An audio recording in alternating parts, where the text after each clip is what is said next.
At News 3 now, we are continuing to celebrate Black History Month. African-American hairstyles are a powerful expression of self-empowerment, pride, and cultural heritage. Hair braiding is one of those styles deeply rooted in the culture. Joining me now is Tempest Golden, Assistant Campus Director at Tricoci University of Beauty Culture. Thanks for joining us. Thanks for having me. And all the beautiful ladies along with you, all the models here. So first and foremost, what is some of the history behind hair braiding?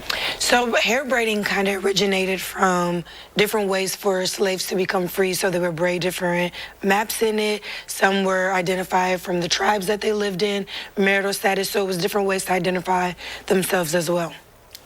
And so why is it so important, especially as, you know, Black men and women and even, you know, little boys and girls to embrace our crown?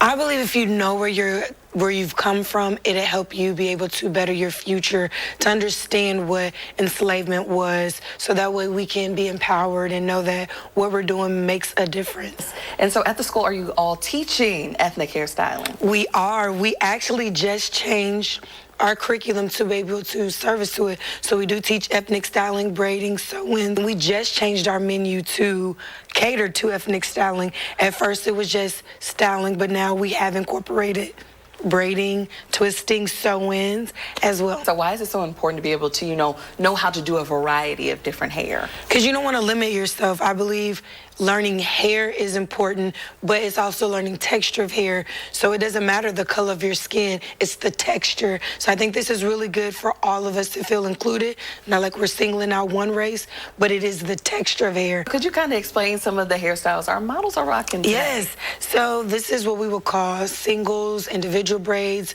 more of the smaller side. If you just want something for the weekend, you can braid it on the top, let it be down, curly.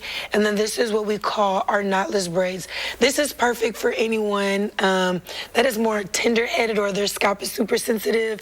You can braid it the same day, put it up, be versatile with it. Well, we want to thank all of you lovely ladies for joining us. Thanks for having us. And we will have more details on our website, channel3000.com.